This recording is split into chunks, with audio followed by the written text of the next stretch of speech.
Nyaka ne yang ng'at mokwongo mabende noyud kod tuo corona e pacho kaendi dwe mar adek higanieri. Nitiere medruok e kwan jogo mabende oseyud kod kutego eko mag corona. Ka bende sirikal oseketo tenge omenda mabende nyalo konyo e kedo kod tuo corona. Kowuok e kaunti ma Kisumu, odiochieng' ma kawuono e wakawo Pach Oganda ka bende giparo ni omenda mabende sirikal oketo tenge e kedo kod tuo mar corona osetiyo e yo makare. Kama endi e kaka Oganda e kaunti ma Kisumu ochiwo pachgi.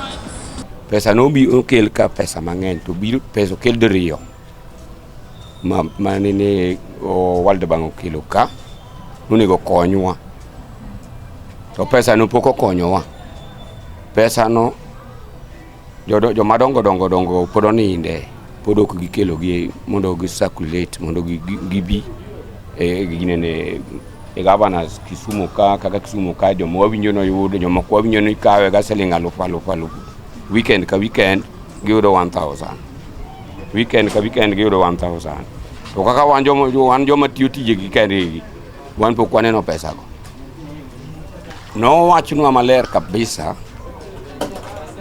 ni pesa no biro tipogo kila ng'ato imiyo 50,000 dhi bet e dho ot, ok wuog ni dhi tich.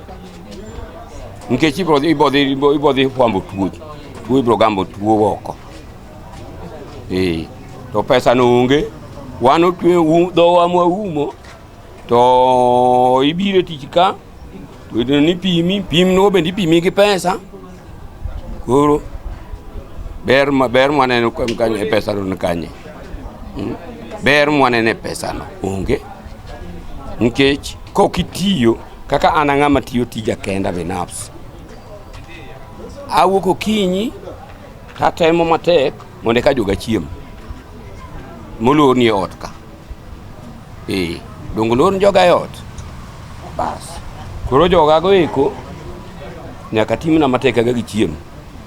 To kokatiyo matek to kecho nega e ot. Pesa no pok otiyo makare because king'iyo the way kaka sani Kenya run, a common man is really suffering. Osafa ma kidhi e estates, kidhi e slums gibiro doka things are not good. Gimomiyo things are not good, ipenjori kata Kisumu County waka. As for example, ibodo ni every now and again kata mane corona nitie ni dakteche sama tin dakteche ogom. Koro miss to understand ni to pesa mane government ogolo mokele counties ni enotimang'o. And then county government themselves sani neno ka ywarok ni Senate mara ilaro pesa mara en ang'o. Koro ipenjori to national government ma Kenya be gijali maslahi mar ng'ama ne pinyni.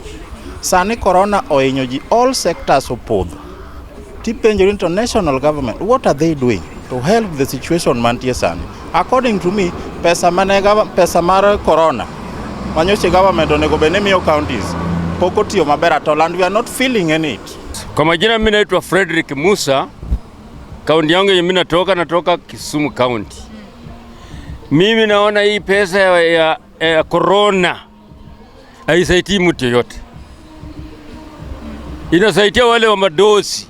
Ukienda kama kwa assistant chief, ile pesa ingine sijui ilikuwa 1000. Hiyo inawekwa kwa majamii. Kama wewe si Jaruo, wewe usipata hiyo pesa. Wameweka ukabila hapo kwa hiyo pesa. Unajua sisi tuko Kisumu County na sisi ni watu ndio tunapiga kura sana.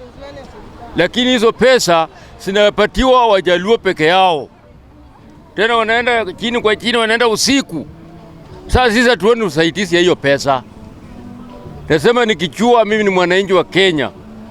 Hiyo pesa inafaa isaidie wananchi, hata wangefungua wapatie wananchi wafanyie kwa biashara kidogo, angalau mama apate mtu nayo.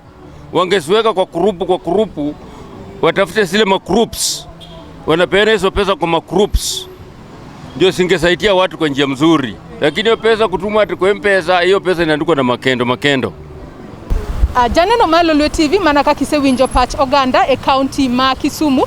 Thothgi paro ni omenda noero mabende sirikal oketo tenge kata noketo tenge ne kedo kod tuo mar coronavirus pokotiyo e yo makare. Amedo paro ni in kaka ja Kenya mondo mi igeng' gamo kute mag corona kata coronavirus, neni iluoko lweti kod sabun kinde ka kinde, to ka bende inyalo tiyo kod alcohol based sanitizer to bende ineno ni irwako mask mari kinde duto mondo mi igeng' gamo kute corona. Kowuok e kaunti ni eri ma Kisumu, nyinga Joyce Oduor.